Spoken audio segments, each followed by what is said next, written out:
Bismillahirrahmanirrahim. Assalamualaikum warahmatullahi taala wabarakatuh. Guru-guru dan anak-anak murid yang dirahmati Allah sekalian.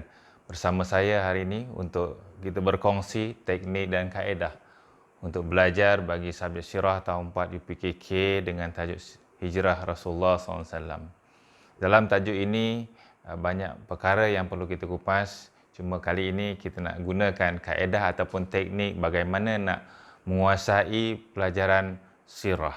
Isu yang berlaku dalam kalangan murid ketika belajar sirah antaranya ialah murid-murid susah nak hafaz fakta-fakta penting.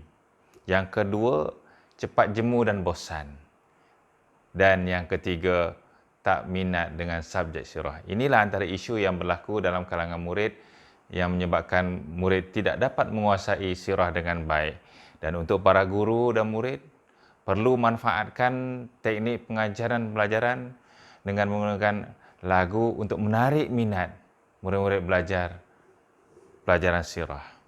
Teknik yang sesuai digunakan untuk mengajar, belajar dan mengingat pelajaran ialah menggunakan teknik nyanyian dan teknik bercerita. InsyaAllah saya akan jelaskan seberingkas berkaitan bagaimana kita nak gunakan teknik nyanyian.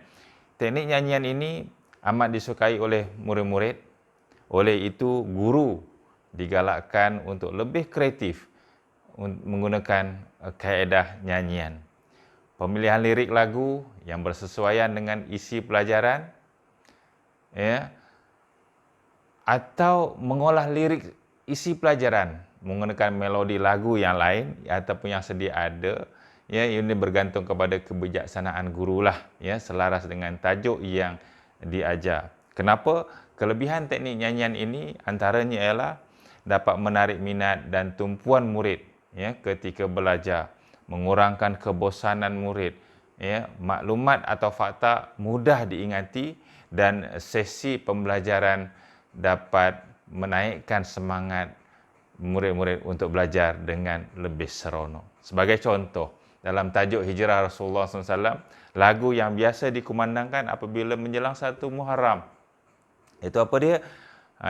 Kita biasa dengar macam 1 Muharram detik permulaan, perkiraan tahun Islam hijrah, perpindahan Nabi dan umat Islam dari kota Mekah ke kota Madinah, atas keyakinan dan iman yang teguh. Kaum muhajirin dan ansar bersatu, rela berkorban harta dan nyawa demi menegakkan Islam tercinta. Itulah antaranya, panjang lagi. Saya tak apa nak cantik, nak sedap suara saya, maafkan saya. Tapi kita boleh gunakan kaedah nyanyian ini untuk menarik minat murid-murid untuk belajar dengan lebih seronok.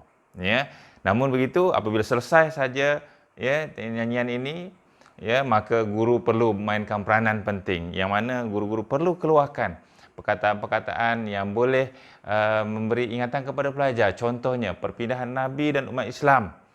Itu apa yang dimaksudkan dengan hijrah, iaitu perpindahan. Kemudian kita tengok pula dari kota Mekah ke kota Madinah. Dalam hijrah Rasulullah, hijrah kali ketiga daripada kota Mekah ke Madinah. Itu menunjukkan tempat dari mana ke mana. Kemudian siapa pula yang terlibat. Anak-anak murid kita tengok sini. Siapa yang terlibat? Iaitu antara kaum muhajirin dan ansar yang disatukan oleh Rasulullah, dipersaudarakan oleh Rasulullah. Demi apa? Tujuannya menegakkan Islam, menegakkan Islam. Dan dalam hijrah itu juga, kalau kita tengok dalam seni katanya, dia ada pengorbanan. Hijrah itu pengorbanan. Yes. Yang mana murid-murid Rasulullah dan para sahabat berkorban meninggalkan kota Mekah untuk berhijrah ke Madinah. Berjuang menegakkan Islam. Dalam maksudnya hijrah itu persaudaraan. Yang mana Rasulullah mempersaudarakan puak muhajirin dan juga puak ansar untuk membentuk perpaduan. Dan contohnya satu lagi, tingkatkan semangat, tegakkan syiar Islam. Inilah matlamat perjuangan. ya, dalam hijrah Rasulullah sallallahu alaihi wasallam. Jadi anak-anak murid, lagu ini sentiasa dikumandangkan untuk mengingatkan anda kembali, ya, dengan isi-isi pelajaran yang anda dah belajar berkaitan dengan hijrah. Banyak lagi, ya, lagu-lagu nasyid ataupun lagu-lagu yang luar sana boleh ingatkan kita dengan isi kandungan sirah. Ya, contohnya kita boleh juga naikkan semangat kita dalam hijrah Rasulullah, bagaimana, ya, puak Ansar menerima kehadiran, ya, menunggu kehadiran Muhajirin, mereka, ya, melaungkan nasyid, ya, Tala'al badru alaina min saniyatil wada'